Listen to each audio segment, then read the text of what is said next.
The Inspector General says a state trooper's use of deadly force was not justified during a police chase last year, but it will not pursue criminal charges. Instead, the office is calling for law enforcement agencies to revise and clarify their policies for handling pursuits. Here's a breakdown of what happened that November night.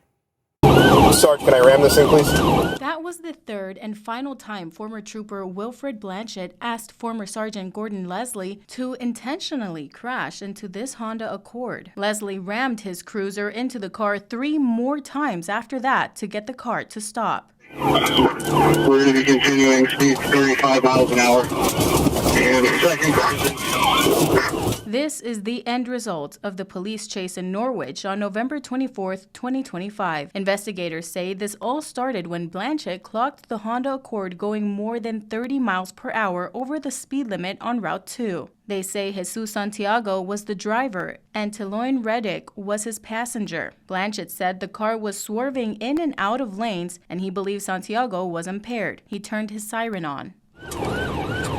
He said Santiago gunned it even more, up to 120 miles an hour. Blanchett wrote in his report that Santiago's driving posed an immediate threat, but video from the troopers' cars showed there was little to no traffic and Santiago was not driving through an active construction zone. At one point, state police deployed stop sticks. The sticks deflated one of the tires and it eventually fell off, but the Honda kept going. At 11:45, Blanchett asked Sergeant Leslie to ram this thing.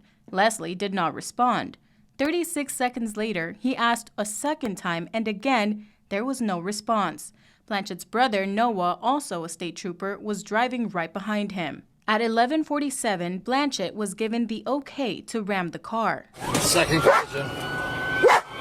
Into the guardrail. Troopers arrested Santiago and Reddick. Investigators say neither of the men nor any troopers were seriously hurt in the incident. The Inspector General calls Leslie's pursuit and crash summary contradictory. In one paragraph, Leslie wrote, "This pursuit was not within the DESPP pursuit policy and/or the statewide pursuit policy."